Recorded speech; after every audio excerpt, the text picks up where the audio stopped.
Hello everyone, welcome back to my YouTube channel. Just carefully listen to the sound that you will hear.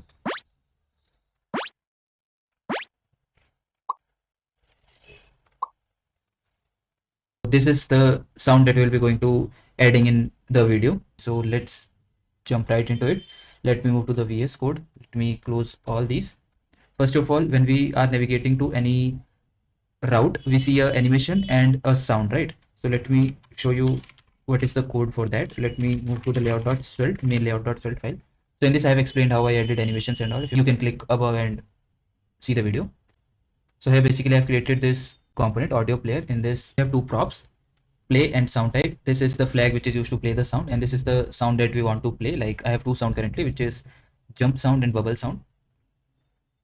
So let's see what's inside the audio player. So inside the audio player, so what we are doing, we are initializing a audio tag. Inside that we are binding the audio element. Like this is the syntax to get reference of the element. Like in React we have use ref. In Svelte we can bind this directly. This audio HTML element reference will be inside this variable. And then we have provided a source to the audio, and then we are just preloading the audio, and on ending the video we are just resetting the variable. This is the variable that is used to play the sound. Then this is the type of the sound, bubble and jump. So this is a default value to the sound type. Here I have a function called play sound and a function called handle audio end event. So if the play is true, then I'm calling the play sound, and in the play sound I'm just playing from the reference that we have got, audio element dot play. And when the audio gets ended, I'm just setting the play to false to reset to its previous state.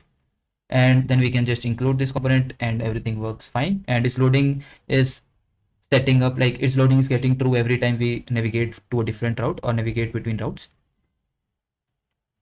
So you saw a pop-up in which we have a bubble sound. Let me show you that also.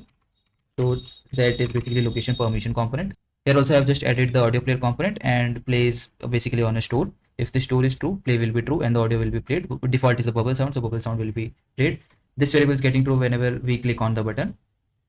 Let me show you once again and just enjoy the sound.